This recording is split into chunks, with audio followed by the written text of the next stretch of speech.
প্রিয় দর্শক বন্ধুরা, আশা করি সকলে খুব ভালো আছো। আমার চ্যানেলে সকলকে ওয়েলকাম জানিয়ে আজকে আবার একটা নতুন রেসিপি নিয়ে চলে এসেছি।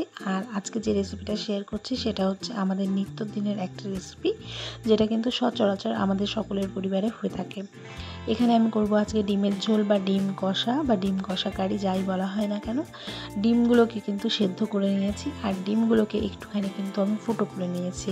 তোমরা চাইলে ফুটো বা কাঁটা চামচ দিয়ে একটুখানি বা ছুরি দিয়ে একটু কেটেও নিতে পারো। এর ফলে কি হবে, ডিমটা অনেক সময় ফেটে যাওয়ার সম্ভাবনা থাকে ভাজতে গেলে, তাহলে সেই সমস্যাটা হবে না।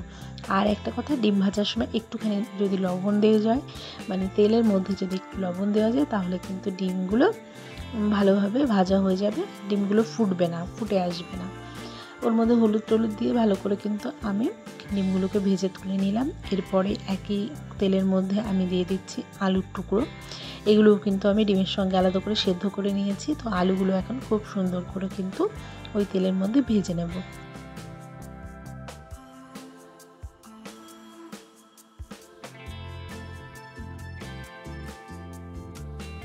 তো বন্ধুরা, ভিডিওটা সম্পূর্ণভাবে দেখার অনুরোধ রইল, ভিডিওটা স্কিপ না করে সম্পূর্ণ দেখতে থাকো।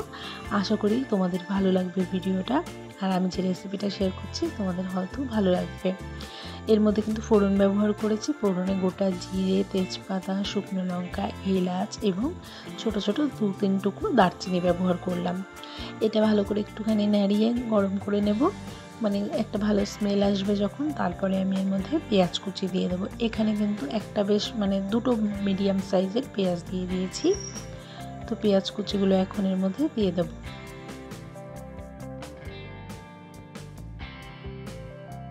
পেঁয়াজটা কিন্তু একটু ভাজা হয়ে এলে ওর মধ্যে আমি আদা রসুন বাটা দিয়ে দিলাম। আদা রসুন বাটা দিয়ে আরও কিছুক্ষণের জন্য একটুখানি ওগুলো ভেজে নেব।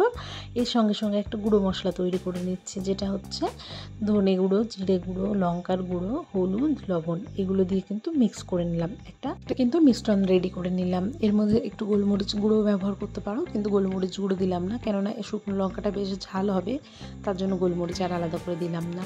তো এখানে দেখো পেঁয়াজটা ভালো করে কষিয়ে নিচ্ছি খানিকক্ষণ। তো কষানোর পরে আমি এই গুঁড়ো মশলার মিশ্রণটা কিন্তু দিয়ে দেবো। তো গুঁড়ো মশলার মিশ্রণটা দিয়ে আমি কিন্তু আরও খানিকক্ষণ কষিয়ে নিচ্ছি। এবার দেখো মশলাটা ভালো কষানো হয়ে গেছে, তেলটাও ছেড়ে এসেছে মশলা থেকে। এরপরে কিন্তু ভেজে তুলে রাখা আলুগুলো আমি এর মধ্যে দিয়ে দিলাম। আলুগুলো দিয়ে আরও খানিকক্ষণ কষিয়ে নিয়ে তারপরে কিন্তু এর মধ্যে ঝোলের জন্য পরিমাণ মতো জল দিয়ে দেবো। যেহেতু ডিমের ঝোল তৈরি করছি, তার জন্য কিন্তু একটুখানি জলটা বেশি দিচ্ছি। ঝোলটা ফুটে এলে ডিমগুলো এর মধ্যে দিয়ে দেবো। তো এই রান্নাটা কিন্তু আমাদের নিত্যদিনের একটা রান্না, প্রত্যেকের বাড়িতে সবাই আমরা করে থাকি কম বেশি। আর এই রান্নাটা খেতেও খুব ভালো লাগে, রুটির সঙ্গেও চলে, আবার এইখানে কিন্তু ভাতের সঙ্গেও খুব ভালো চলে। তো ডিম কষা কারি আলাদা করে কিছু দেখানোর কিছু নেই, তবুও আমি যেভাবে রান্নাটা করলাম তোমাদের যদি ভালো লাগে তাহলে কিন্তু আমাকে কমেন্ট করে জানাতে ভুলবে না। আর যে সকল দিদি ভাইয়েরা আপুরা আমাকে কমেন্ট করছো, আমার পাশে আছো, তাদের সকলকে জানাই অসংখ্য ধন্যবাদ। তোমরা সবাই এইভাবে আমাকে সাপোর্ট করো আর আমার পাশে থেকো। আর যারা নতুন বন্ধু আছো, তারা যদি প্রথমবার ভিডিওটা দেখে থাকো, তাহলে চ্যানেলটিকে সাবস্ক্রাইব করে দিয়ে আমার পাশে থেকো। তো সব শেষে এখন দেখো আমি এর মধ্যে ব্যবহার করব গরম মশলার গুঁড়ো। তোমরা যদি ধনেপাতা থাকে তাহলে সেটা ব্যবহার করতে পারো, ধনেপাতা থাকলেও কিন্তু এটির মধ্যে খুব সুন্দরভাবে হয়, যেটা আমার কাছে এখন নেই। তো বন্ধুরা, সত্যি বলতে কি, আমাদের বাড়ি থেকে বাজারটা প্রায় 10-12 কিলোমিটার মতো দূরে, যার কারণে কিন্তু অনেক সময় অনেক ইনগ্রিডিয়েন্টস আমার কাছে থাকে না। তো কম বেশি করে এদিক ওদিক করে কিন্তু আমি রান্নাটা করি, আর তোমাদেরকে বলে দিই যে এটা অ্যাড করবে। তো এইভাবে তোমরা আমাকে ভালোবেসো, আমার পাশে থেকো। আশা করি পরবর্তীতে আরও সুন্দর সুন্দর রেসিপি তোমাদেরকে উপহার দিতে পারবো। তো আজকের মতো রেসিপিটা এখানেই শেষ করলাম। সবাই ভালো থাকবে, সুস্থ থাকবে, ফিরে আসবো নেক্সট রেসিপি নিয়ে।